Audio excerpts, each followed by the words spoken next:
最不想抽到的交换礼物，好礼物只有一个。在这个房间里，只有一个好礼物。是哪个呢？哪个才是好礼物呢？我准备的礼物，不论谁收到都很适合。好想抽到吃的。我今年一定要抽到好礼物，抽到我礼物的人一定很开心。真的不想再抽到没有用的东西了，好想快点拆礼物啊！我先拆喽！哇，好大包啊！里面是什？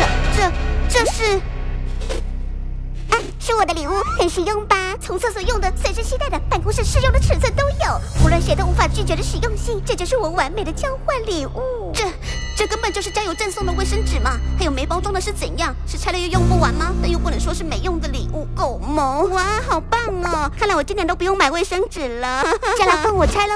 耶，来开箱喽！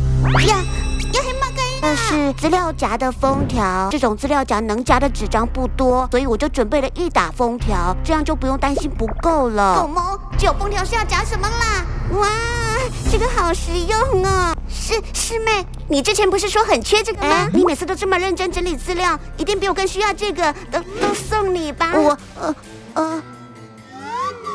这是我之前去玩带回来的纪念品，都是限定的哦。哇，真的吗？好特别哦！送我真的没关系吗？当然，你综艺去后看到限定品就忍不住买了一堆，占空间又舍不得丢掉，总算是解决了。又抽到一堆没用的东西，垃圾。这个也可以送哦。酱料包哦，人家才不吃这种东西啦！每次叫外送都会留下来，不知不觉就积了一大堆。剩下金姐姐没拆了，那个一定就是好礼物了。我的礼物也很好啊，这是珊珊准备的礼物对吧？开箱喽！快拆快拆！哦，